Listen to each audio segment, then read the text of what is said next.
उस रात दरवाजा अंदर से बंद था और बाहर पूरी दुनिया सो रही थी। 16 फरवरी 2026 की वो सर्द रात, जब हरियाणा का हाईटेक शहर गुरुग्राम अपने रोजमर्रा के शोर से थककर शांत हो चुका था। सेक्टर 69 की एक इमारत के तीसरे फ्लोर पर एक छोटा सा कमरा खामोशी में डूबा हुआ था। बाहर गलियारे में हल्की रोशनी थी, कहीं दूर कुत्तों के भौंकने की आवाज आ रही थी, लेकिन उस कमरे के भीतर जो घट रहा था वो किसी भी इंसान की रूह को कंपा देने के लिए काफी था। एक 19 साल की लड़की जो हजारों किलोमीटर दूर अपने घर से सपनों का एक बैग लेकर आई थी, उस रात अपने ही फैसलों की कैद में बंद थी। वो सोच भी नहीं सकती थी कि जिस शख्स को उसने अपना सहारा समझा वही उसकी सबसे बड़ी दहशत बन जाएगा।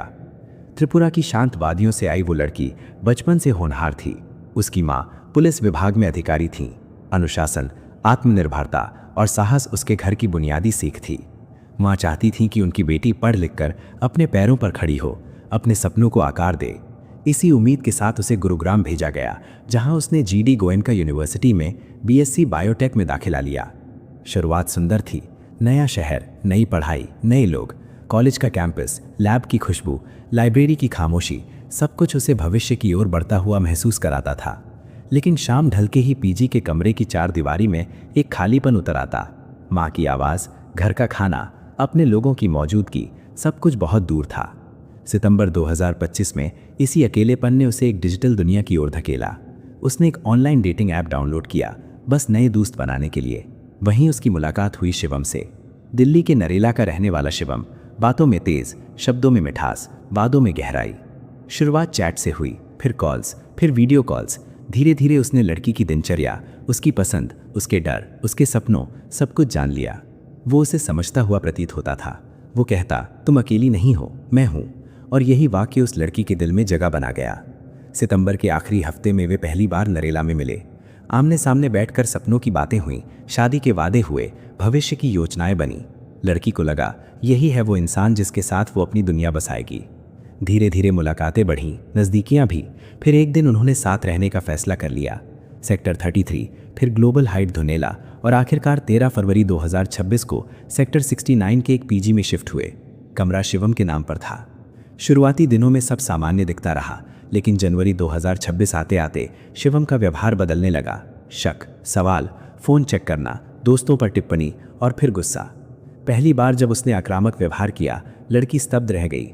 वो रोई, समझाने की कोशिश की, लेकिन उसे धमकी दी गई, अगर किसी को बताया तो अच्छा नहीं होगा। यही वो मोड़ था जहां उसे रुक जाना चाहिए था, लेकिन उसने सोचा शायद वो बदल जाएगा। 16 फरवरी की सुबह दोनों के बीच फिर कहासुनी हुई। शिवम का गुस्सा उफान पर था। उसने दरवाजा अंदर से बंद कर दिया। लड़की उस कमरे में कैद हो गई। फोन पहले ही उससे ले लिया गया था। आने वाले 72 घंटे उसके जीवन के सबसे भयावह घंटे साबित हुए। कमरे की हवा भारी थी, वो डरी हुई थी, मानसिक रूप से टूटती जा रही थी। उसे लगातार डराया गया, अलग थलग रखा गया, धमकाया गया। उसे ये एहसास दिलाया गया कि बाहर की दुनिया उससे बहुत दूर है। ये कैद सिर्फ चार दीवारी की नहीं थी, ये डर की कैद थी। उसने कई बार मदद के लिए आवाज़ उठाने की कोशिश की, लेकिन उसकी आवाज़ दबा दी गई। वो थक चुकी थी, कमज़ोर हो चुकी थी। समय जैसे रुक गया था। 18 फरवरी की रात लगभग 10 बजे एक छोटा सा मौका मिला। शिवम का ध्यान कुछ पल के लिए बटा। लड़की ने कांपते हाथों से उसका फ़ोन उठाया और अपनी माँ का नंबर डायल कर दिया। माँ, मुझे बचा लो। हज़ारों किलोमीटर दूर त्रिपुरा में ड्यूटी पर मौजूद माँ के कानों में ये आवाज़ पड़ी। वो एक साथ माँ भी थी और पुलिस अधिकारी भी। उन्होंने बेटी से पता पूछा। लड़की ने बंगाली में बात की, कहा कि शिवम समझ ना सके। फ़ोन कटते ही माँ ने तुरंत हरियाणा पुलिस को सूचना दी।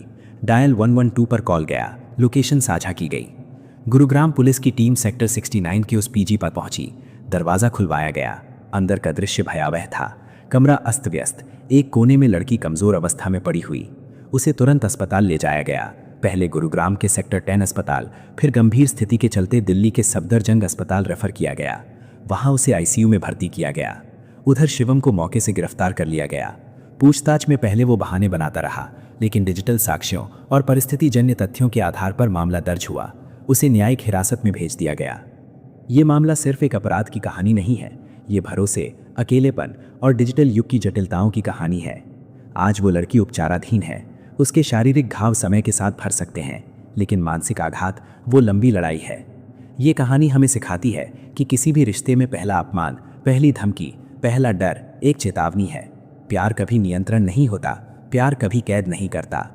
अगर आप या आपका कोई परिचित किसी भी तरह के हिंसक या असुरक्षित रिश्ते में है तो चुप न रहें।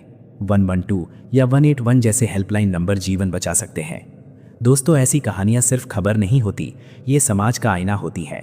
अगर ये कहानी आपको सोचने पर मजबूर करती है तो इसे लाइक करें, शेयर करें ताकि जागरूकता फैले। कमेंट में अपनी राय ज़रूर बताएं और ऐसी सच्ची, गहरी और चेतावनी देती कहानियों के लिए चैनल को सब्सक्राइब करना न भूलें। सतर्क रहें, सुरक्षित रहें। जय हिंद।